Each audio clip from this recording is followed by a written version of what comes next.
इधर संसद का शीतकालीन सत्र तय समय से 6 दिन पहले ही खत्म कर दिया गया। संसद का यह सत्र 7 दिसंबर से शुरू हुआ था और कार्यवाही 29 दिसंबर तक चलनी थी। लेकिन तवांग में चीनी सेना के साथ झड़प और मल्लिकार्जुन खड़गे के बयान पर मचे घमासान के बीच दोनों सदनों की कार्यवाही अनिश्चितकाल के लिए स्थगित कर दी गई। हालांकि क्रिसमस की वजह से भी कई सदस्यों ने समय से पहले सत्र स्थगित करने की अपील की थी। इस बीच जापान का आरोप है कि उसकी समुद्री सीमा के नजदीक चीन के 100 से ज्यादा लड़ाकू विमानों ने उड़ान भरी। चीन पिछले कई दिनों से ताइवान के साथ जापान को भी उकसा रहा है,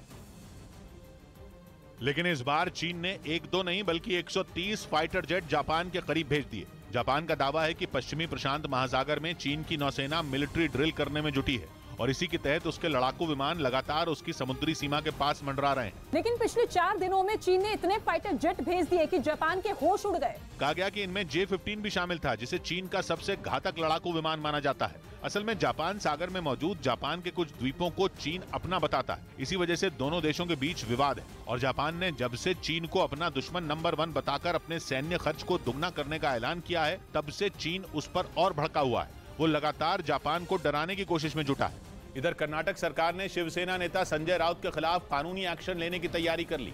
मुख्यमंत्री बसवराज बोम्मई ने यह फैसला संजय राउत के एक दिन पहले दिए बयान के बाद लिया, जिसमें उन्होंने कर्नाटक और महाराष्ट्र की सीमा की तुलना भारत और चीन की सीमा से की थी। कर्नाटक के मुख्यमंत्री बसवराज बोम्मई ने आरोप लगाया कि संजय राउत ने देश की अखंडता को तोड़ने और दोनों राज्यों के बीच तनाव पैदा करने के इरादे से यह बयान दिया। उधर तवांग में हुई झड़प के बाद LAC पर शांति बनाए रखने के लिए भारत और चीन के बीच कोर कमांडर स्तर की 17वें दौर की बैठक हुई। यह बैठक 20 दिसंबर को चीनी पक्ष के Chushul Moldo border meeting point पर हुई, जिसमें दोनों पक्षों ने पूर्वी लद्दाख से लेकर सिक्किम और अरुणाचल प्रदेश तक सीमा पर शांति बनाए रखने पर सहमति जताई। विदेश मंत्रालय के मुताबिक इस मीटिंग में 17 जुलाई को हुई बैठक में लिए गए फैसलों पर भी चर्चा हुई।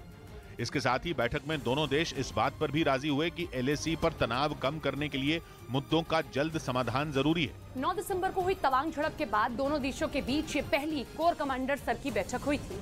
हालांकि इससे पहले 11 दिसंबर को स्थानीय कमांडरों के बीच एक फ्लैग मीटिंग हुई थी, जिसमें भारत ने चीन से उकसावे वाली हरकतों से बचने और सीमा पर शांति बनाए रखने की बात कही थी।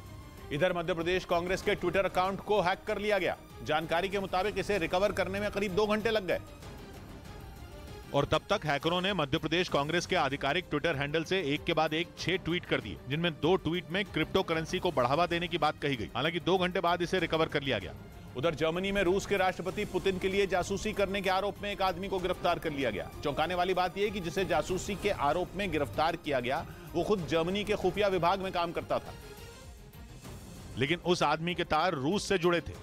जर्मनी के खुफिया विभाग के मुताबिक उसके लिए काम करने वाले कर्मचारी ने कई सीक्रेट दस्तावेज रूस तक पहुंचाए, लेकिन जैसे ही पुतिन के लिए उसकी जासूसी का पता चला, उसे गिरफ्तार कर लिया गया। यूक्रेन की जंग छिड़ने के बाद से ही जर्मनी रूस के खिलाफ खड़ा है। वो न केवल हथियारों से बल्कि पैसों से भी यूक्रेन की मदद कर रहा है।